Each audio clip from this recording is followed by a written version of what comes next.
What an incredible win for Arsenal that was. What a statement victory. If any evidence was needed to prove quite how good Arsenal are now and quite how much they have improved under Mikel Arteta in the past year, all you have to do is analyse that game at St James's Park. It really was a huge performance from Arsenal. They dominated the game from start to finish. Don't get me wrong, Newcastle obviously had their moments, Newcastle had their chances, but Arsenal were pure. They were silky, they were good, and they scored some very good goals. Let's remember, context is always very important. And Arsenal, last year, blew it at St James's Park. It was a ground that they went to when the pressure was on for top four, and they were playing a Newcastle team who had nothing to play for. They capitulated. If you needed proof to show how impressive Arsenal are under Arteta and how much Arteta has improved this Arsenal team, all you have to do is watch those two games back to back. Last year they were outthought, they were outperformed, they were outfought.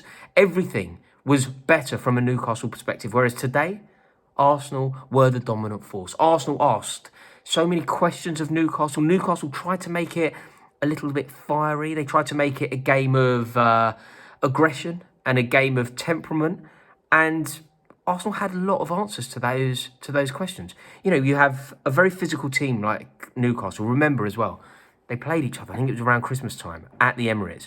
And it was a very hostile game. I think Eddie Howe and Mikel Arteta had problems on the touchline. And Arsenal demonstrated a quality that they wouldn't want to demonstrate. It felt like they could be got at. It felt like they could be bullied. Today, I think Newcastle tried to employ that similar tactic again. There were moments where challenges were being left in. There was a very robust approach to the game from Newcastle, and Arsenal answered all of those critics. Arsenal were up for the fight, but they were also a far better footballing team. They really did give Newcastle United an education, and let's face it, this Arsenal team have achieved something pretty historic already. Arsenal have managed to accrue 81 points already this season. They are sitting currently second in the league on 81 points. Let's remember quite how impressive that is. 81 points with games to spare is... There was a time when that was a sign of greatness. I genuinely used to say that if you were making 90 points in any season made you a great. It didn't only make you champions, it made you a great. This Arsenal team now are on the cusp of hitting the 90-point mark. But remember, 80 points from an Arsenal perspective is huge, because only in that 03-04 season, the invincible season, as they so improperly call it, that is the only time that they've broken the 80-point barrier ever before. So this team is now historic. It's made history. Never before has it happened. And look, although Arsenal are second in the league, I think that their fans will believe that they can win the league. Obviously, they will concede that it's a long shot, but it is there for them. They sit 1 point behind Man City, but obviously Guardiola's team have 4 games to play, whereas Arsenal only have 3. But they have to be there lying in wait. Manchester City are obviously the favourites. Manchester City are purring. They are finding rhythm and brilliance just when it is most needed.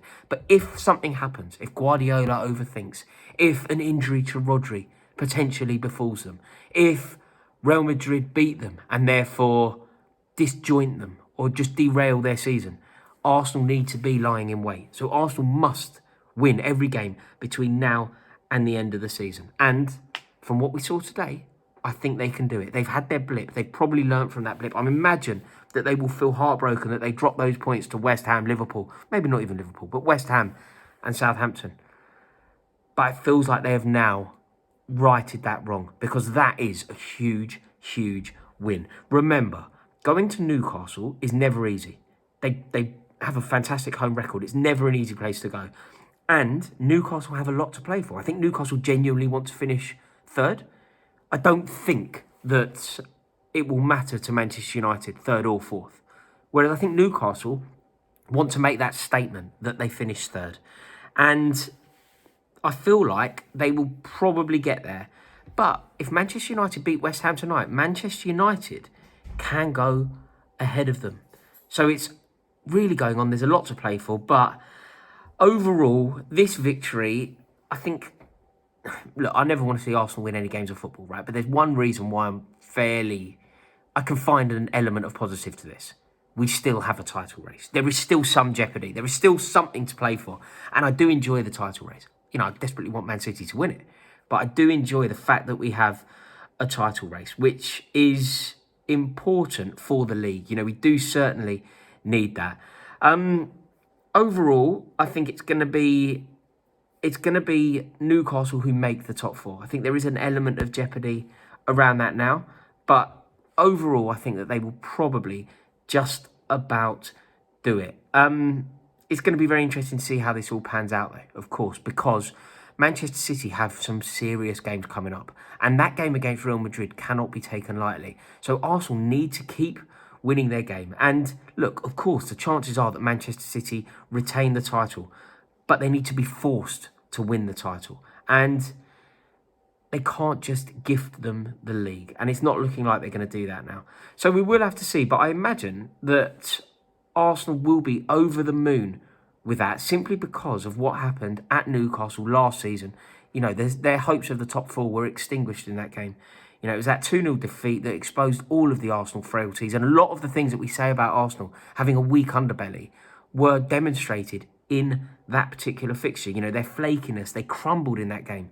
And I feel like today they answered those critics. They weren't bullied today. You know, they weren't weak. They weren't timid.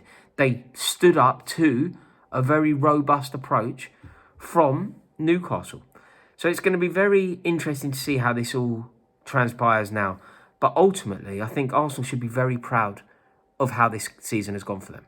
To have broken the 80-point barrier with games to spare and become the only Arsenal team in the Premier League era to have ever done that. You know, apart from the Invincibles, obviously. It's a real statement. So I imagine now Arsenal will be able to put their feet up and keep their fingers crossed that Manchester City will somehow get something wrong. There's been a lot of positives for Arsenal. I mean, I think Odegaard will get a lot of credit, but I think it's that Kiwior who deserves so much credit today. I think he was truly, truly brilliant. The fact that they managed to keep a clean sheet is huge, and I don't think he made any mistakes at all. I thought he was incredibly impressive. I imagine that some people think that that's quite a generous man of the match shout from me, but overall, I think that is a fair shout. It's going to be very interesting to see how this pans out. Let me know in the comments. Do you believe that there is a title race now? Do you think that it's still all to play for? Or ultimately, do you think that it's Manchester City's in the bag and basically there is nothing that anyone can do? Very interested to hear your thoughts on this. And for the last time, I just want to say thank you very much to everybody who watches these videos and has clicked subscribe over the last couple of years. To have hit 250,000 subscribers is a milestone I never thought were possible. So I really do appreciate your support and joining the community. Have a wonderful Sunday, and I'll see you all in a bit. Ta-da.